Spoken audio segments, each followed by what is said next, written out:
सीताराम दोस्तों, भारत में राष्ट्रवाद इस टॉपिक के विषय में हम आपको पढ़ाएंगे।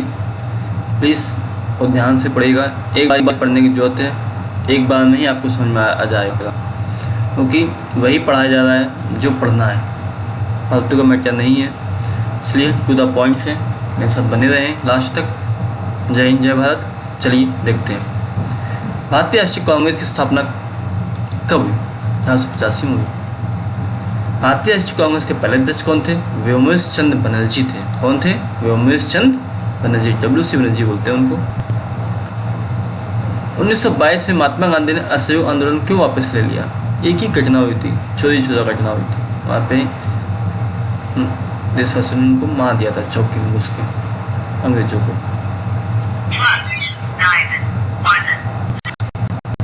हिंद स्वराज नामक पुस्तक की रचना किसके द्वारा की गई? महात्मा गांधी के द्वारा की गई हिंद स्वराज पुस्तक की स्थापना। अब मुस्लिम लीग की स्थापना कब हुई? 1906 में हुई। और गांधी जी ने भैया बिहार के चंपारण इलाके के द्वारा कब किया? 1917 में किया। असहयोग आंदोलन जनवरी 1920 में हुआ। असहयोग आंदोलन के दौरान अवध में किसानों का नेतृत्व किसने किया? अवध में बाबा रामचंद्र ने किया। आंध्र प्रदेश की गुर्जर पहाड़ियों में आदिवासी किसानों के विद्रोहों का नेतृत्व किसने किया? अल्लूरी सीताराम राजू ने। किस दशक की शुरुआत में उग्र गुरिल्ला आंदोलन फैला था? 1920 के दशक में। अब वंदे मातरम राष्ट्रीय गीत किसने लिखा? वंदे मातरम ये रविन्द्रनाथ टैगोर ने लिखा है। सोच लीजिए आप, ये गलत है। वंदे मातरम किसने लिखा है दोस्तों? वंदे मातरम सस्यश्यामला मातरम वंदे। जब कमेंट बॉक्स में बताइएगा, सिर्फ बंकिम चंद्र ने लिखा, आनंद मठ से लिया गया था। पूना पैक्ट क्या था? गांधी जी और अंबेडकर के बीच क्या हुआ था? समझौता हुआ था। क्या हुआ था? समझौता।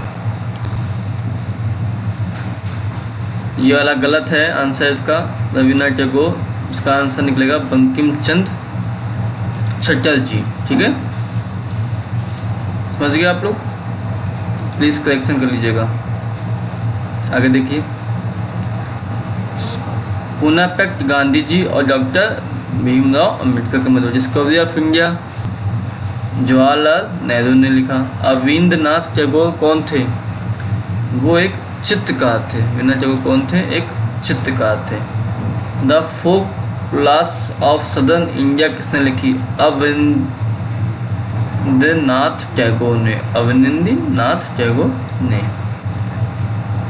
1929 में किस शहर में हिंदुस्तान सोशलिस्ट रिपब्लिकन आर्मी की स्थापना की गई? वो था दिल्ली। और the folk lores of southern India नामक लोक कथाओं के संकलन वाली किताब निम्न में से किस भाषा में छापी गई? वो कौन सी भाषा थी? तमिल। गांधी जी ने सविनय अवज्ञा आंदोलन का आरंभ किन महत्वपूर्ण घटनाओं के साथ किया? नमक कानून तोड़कर और स्वदेशी वस्तुओं को अपनाकर विदेशी वस्तुओं का बहिष्कार करके। सीताराम किसके नेतृत्व में अवध किसान सभा का गठन किया गया था? बाबा रामचंद्र के नेतृत्व में। बाबा रामचंद्र के नेतृत्व में। साइमन कमीशन भारत कब आया? विरोध क्यों हुआ? 1927 में साइमन कमीशन भारत आया क्योंकि इसमें किसी भारतीय को शामिल नहीं किया गया, इसलिए इसका विरोध हुआ। दक्षिण अफ्रीका के आने के बाद गांधी जी ने किन स्थानों पर सत्याग्रह किया? चंपारण, खेड़ा और अहमदाबाद। मद्रास की नटेशा शास्त्री ने तमिल के किस विशाल संकलन की 4 खंडों में प्रकाशित किया था? फोकलिस ऑफ सदर्न इंडिया।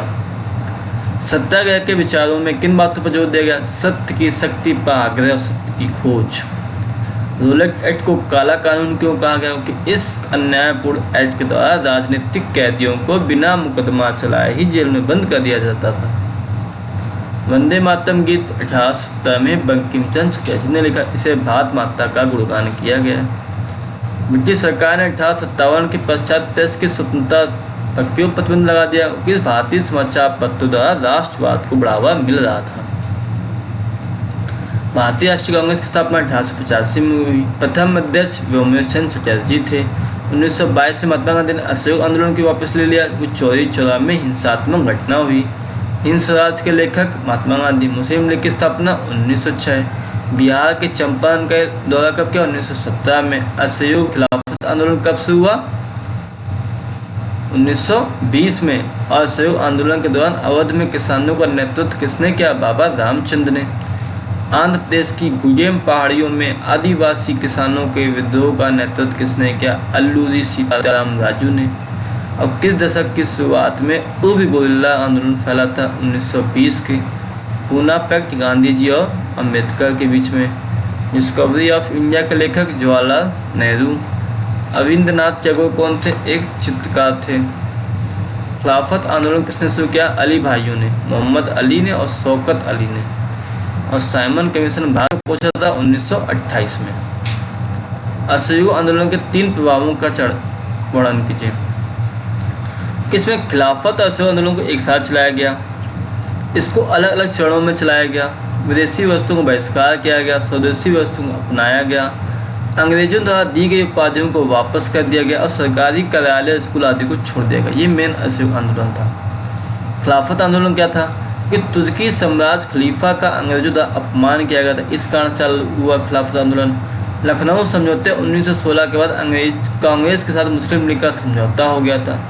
और असहयोग आंदोलन कांग्रेस द्वारा आरंभ होना और मुसलमानों का मिलकर खिलाफत आंदोलन के साथ करना, इसलिए खिलाफत आंदोलन प्रारंभ करने का क्या था? कारण था।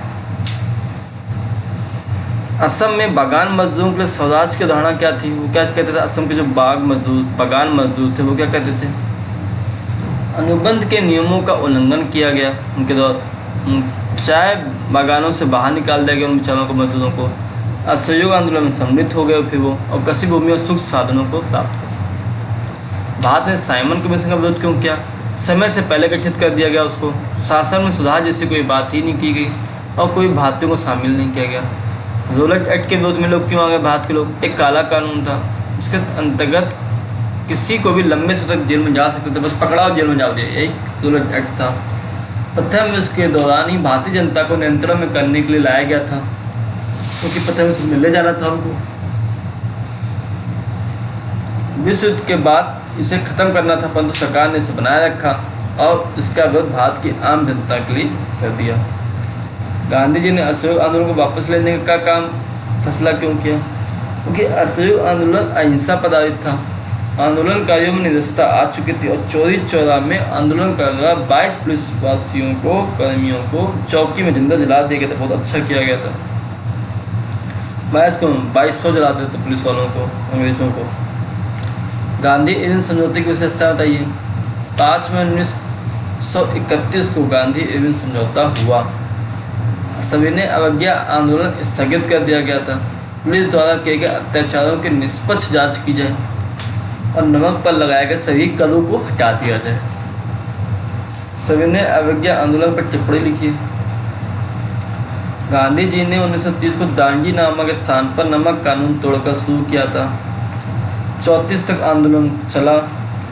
विद्यार्थियों को स्कूल, कॉलेजों, विद्यालयों, विधान पालिकाओं विदेशी वस्तुओं का बहिष्कार करना आरंभ किया गया। स्वदेशी वस्तु को अपनाया गया, मुस्लिम एकता पर बल दिया गया। लखनऊ समझौते का क्या महत्व? 1916 में लखनऊ समझौता होता। कांग्रेस के नरम और गरम दल एक ही मंच पर आए। कांग्रेस और मुस्लिम लीग के बीच समझौता हुआ। दोनों ने संयुक्त होकर अंग्रेजों से अपनी मांगों को लेकर सामना किया और बाल गंगाधर तिलक ने इसमें बहुत बड़ा योगदान दिया। अल्लूरी सीताराम राजू कौन थे? आंध्र प्रदेश के आदिवासी किसानों के नेता थे। एक रोचक व्यक्ति थे, इन्हें खगोलीय ज्ञान प्राप्त था। लोगों का मानना था कि उनके पास विशेष शक्तियाँ जिससे वो लोगों को स्वस्थ कर सकते हैं। गांधी जी के प्रशंसक थे। खादी पहनने और शराब छोड़ने का कहा करते थे लोगों से। हिंसा द्वारा ही अपनी बात मनवाने को उन्होंने कहा। और 1924 को राजू जी को फांसी पर लटका दिया गया। असहयोग आंदोलन आरंभ किए जाने के क्या कारण थे? इस आंदोलन के विभिन्न वर्गों की हिस्सेदारी पर प्रकाश डालिए। आंदोलन के कारण प्रथम विश्व युद्ध की समाप्ति पर अंग्रेजों द्वारा भारतीय जनता का शोषण ये कारण था। अंग्रेजों द्वारा स्वराज्य प्रदान करने से मुकर जाना। पहले तो क्या कर देंगे, फिर मना कर दिया। रॉलेट एक्ट को भी ले आए। जलियांवाला बाग हत्याकांड जनरल डायर के द्वारा किया गया। और कलकत्ता अधिवेशन में 1920 में कांग्रेस द्वारा असहयोग आंदोलन का प्रस्ताव बहुमत से पारित कर दिया गया। और फिर वर्गों की हिस्सेदारी क्या थी? शहरों में आंदोलन, ग्रामीण इलाकों में विद्रोह, आदिवासी क्षेत्रों में विद्रोह और बागानों में स्वराज था। कार्य पद्धति और प्रगति का चरणबद्ध योजना प्रक्रिया थी। प्रथम चरण था सरकारी पदवियों, नौकरियों, सेना, पुलिस, स्कूलों, विद्यार्थी परिषदों और विदेशी वस्तुओं का त्याग था। दूसरा चरण क्या था? व्यापक स्तर पर सविनय अवज्ञा आंदोलन प्रारंभ होना शामिल था। समाप्ति क्या थी? गांधी जी ने कहा यह चोरी घटना हो गई है, वापस ले लो।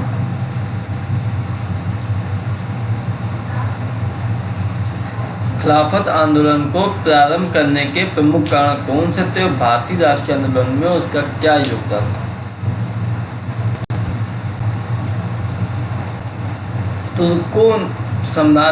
तुर्की समाज खलीफा का अंग्रेजों ने अपमान कर दिया था। और लखनऊ समझौता जो 1916 में हुआ था, कांग्रेस के साथ मुस्लिम लीग का समझौता हो गया। उन्होंने कहा हम इस आंदोलन में साथ मिलकर आएंगे, और दोनों ने असहयोग आंदोलन को ही खिलाफत आंदोलन का नाम दे दिया। हिंदू मुसलमानों में एकता का बीजारोपण हुआ और राष्ट्रीय आंदोलन को बल मिला। सविनय अवज्ञा आंदोलन के प्रति लोगों और औपनिवेशिक सरकार ने किस प्रकार प्रतिक्रिया व्यक्त की?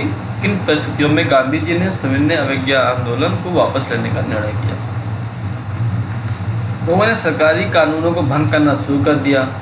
आंदोलन को दबाने के लिए सरकार ने कठोरता से काम लिया। गांधी जी को कैद कर लिया, इसमें जनता ने बढ़-चढ़कर भाग लिया। सबकी राजनीति से भाग लेने से पूर्व गांधी जी ने किन स्थानों पर सत्याग्रह आंदोलन किए? क्या कारण थे? 1916 में चंपारण सत्याग्रह किया, नियम की खेती करने वाले किसानों के पक्ष में। 16 में 17 में खेड़ा आंदोलन, किसानों को लगान में छूट दिलवाने के लिए। और 18 में अहमदाबाद में मिल मजदूर हड़ताल। प्रथम विश्व युद्ध ने एक नई आर्थिक राजनीतिक स्थिति पैदा कर दी। समझा कीजिए, प्रथम विश्व युद्ध के उपरांत स्वराज देने का वचन नकारा गया अंग्रेजों के द्वारा।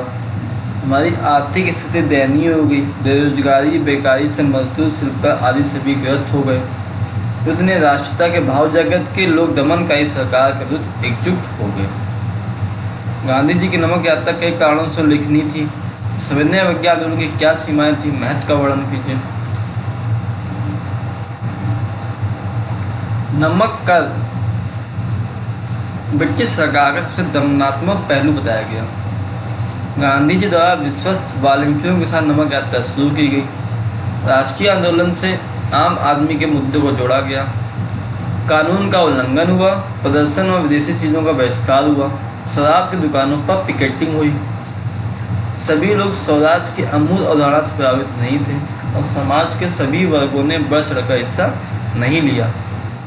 समाज के वर्ग एक दूसरे की तरफ संस्कृत थे। राष्ट्रवाद देख ही चुके। बागान मजदूरों की क्या उदाहरणाएं थी, हो गया। साइमन कमीशन का विरोध और रॉलेट एक्ट का विरोध क्यों बता चुके। गांधी एवं समझौता ये देख लीजिए, थोड़ा सा इम्पोर्टेंट हो सकता है। 5 मई 1931 को गांधी एवं समझौता हुआ। इसमें सविनय अवज्ञा आंदोलन क्या कर दिया गया? स्थगित कर दिया गया, और पुलिस द्वारा किए गए अत्याचारों की निष्पक्ष जांच की जाए। नमक पर सभी कर हटा दिए गए। दोस्तों यही थोड़ा सा इम्पोर्टेंट था, और चैप्टर खत्म होता है लास्ट क्वेश्चन के साथ। सत्याग्रह के विचार का क्या अर्थ है? 4 पॉइंटों पे लिखा हुआ है। सत्य की शक्ति पर आग्रह और सत्य की खोज पर जोर। जो सत्य का आग्रह करे वही सत्याग्रह कहलाता है। प्रतिशोध या बदले की भावना के बिना संघर्ष करना। आजकल ऐसा नहीं हो सकता है, प्रतिशोध लेना चाहिए। अहिंसा के बल पर संघर्ष करना। उस समय तो हो गया कि बिना अहिंसा के बल पर संघर्ष हो जाए। चाइना के साथ विवाद चल रहा है, अहिंसा करनी पड़ेगी।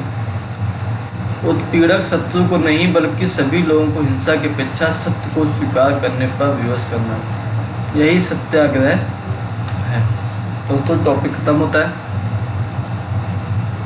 और वही सब चीज़ें हम बार बार रिविजन के रूप में, यही थोड़ा इंपॉर्टेंट था जो मैंने आपको समझा दिया है। बहुत बहुत धन्यवाद। जय हिंद, जय भारत।